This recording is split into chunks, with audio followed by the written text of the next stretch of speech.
Supreme court slams mob censorship, थग life film. तो दोस्तों आपको पता होगा रिसेंटली एक फिल्म रिलीज हुई थी कमल हसन की, जिसको बहुत सारे कंट्रोवर्सी का सामना करना पड़ा है।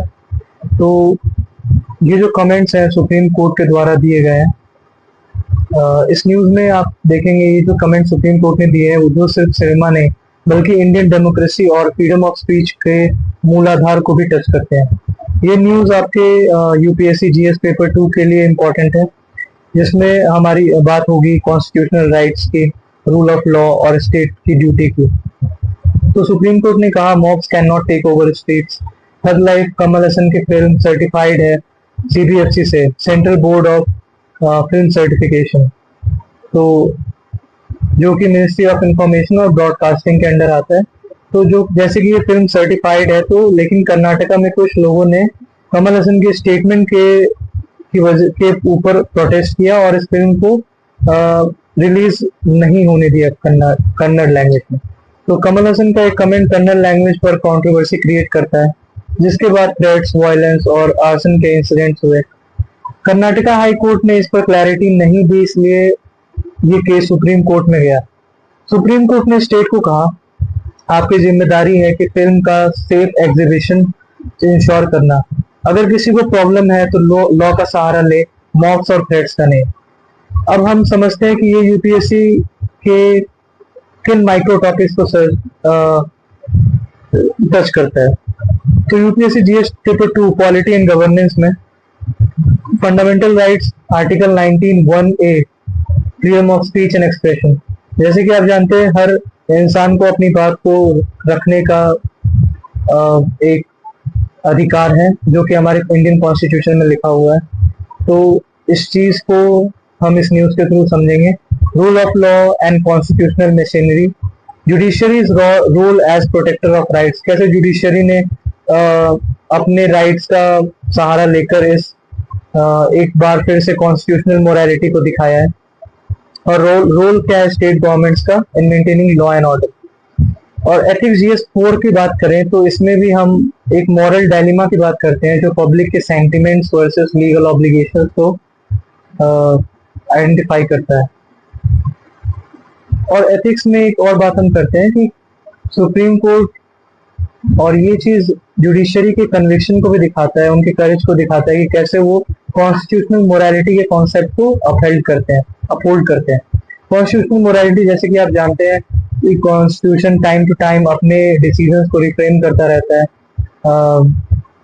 जो एक लैंडमार्क जजमेंट भी है केशवानंदा भारती के, जिसमें उन्होंने बताया था कि बेसिक स्ट्रक्चर डॉक्ट्रिन, उसके बाद उन्होंने बहुत सारे अपने केसेस दिए जिसमें उन्होंने अलग अलग चीजों को बेसिक स्ट्रक्चर डॉक्ट्रिन में इंक्लूड किया, जैसे federalism, centre state relations, etcetera etcetera.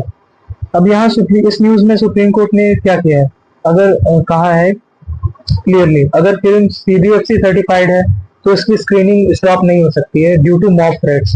ये फ्रीडम ऑफ एक्सप्रेशन का वायलेशन होगा। अब सीबीएफसी क्या है? सीबीएफसी जैसे कि हमने बात की है central board of film certification, जो कि ministry of information and broadcasting के अंडर आती है। इसमें फिल्म को रेटिंग दी जाती है U, UA, adult and S. Film certified है सीबीएफसी से तो लीगली परमिटेड है रिलीज के लिए। आर्टिकल 19(1)(a की बात करी हमने, जिसमें हमने फ्रीडम ऑफ स्पीच और एक्सप्रेशन की बात करी है। इसको हम कॉन्स्टिट्यूशन में कुछ रिस्ट्रिक्शंस दी गई है, रीजनेबल रिस्ट्रिक्शंस, जिसके ऊपर इसको रिस्ट्रिक्ट किया जा सकता है, लोगों के अधिकार को रिस्ट्रिक्ट किया जा सकता है on the basis of public morality, on the basis of public order, morality and security. अब रूल ऑफ लॉ के बारे में भी हमने बात करी, जो बेसिक स्ट्रक्चर डॉक्ट्रिन का एक पार्ट है। Law must prevail over mob rule. Judiciary is final interpreter of constitutional morality. Judiciary he final interpreter है कॉन्स्टिट्यूशनल मोरालिटी की। कॉन्स्टिट्यूशन में जो चीजें लिखी हुई है, अगर वो टाइम के साथ चेंज हो रही है, अगर कंडीशंस इवॉल्व हैं, डायनेमिक है, तो जुडिशरी का ये काम है कि वो अपने पुराने जजमेंट्स को चेंज कर सकती है। अब जैसे कि एग्जांपल्स हमने पास्ट में भी देखे हैं, जैसे पद्मावत के टाइम पे, पद्मावत मूवी जब शाहिद कपूर, रणवीर सिंह और दीपिका पादुकोण की रिलीज हुई थी, तो उसे भी ऐसी मॉब थ्रेट्स का सामना करना पड़ा था, लेकिन कोर्ट ने उसकी स्क्रीनिंग को अपहेल्ड किया था। कश्मीर फाइल्स मूवी के टाइम पे भी इस चीज को सुप्रीम डिफेंड किया गया था फ्रीडम ऑफ एक्सप्रेशन के अंडर। अब हम कुछ इंपॉर्टेंट कोर्ट्स के बारे में डिस्कस करते हैं जो सुप्रीम कोर्ट ने के डायरेक्ट कुछ रिनाउंड पर्सनैलिटीज ने कहा है। जस्टिस उज्जवल भुयान का ये कहना है, हम मॉब और विजिलेंटे ग्रुप्स को स्ट्रीट पर कंट्रोल करने लेने नहीं दे सकते, rule of law must prevail. मतलब रूल ऑफ लॉ ही रहना चाहिए। जस्टिस मनमोहन का कहना है, किसी ने स्टेटमेंट दिया तो जवाब भी स्टेटमेंट से हो, आप राइटिंग का जवाब राइटिंग से दीजिए, आर्सन और थ्रेड्स का इस्तेमाल नहीं हो सकता है। तो ये बेसिकली कमल हसन के उस कमेंट को कहना चाहते हैं।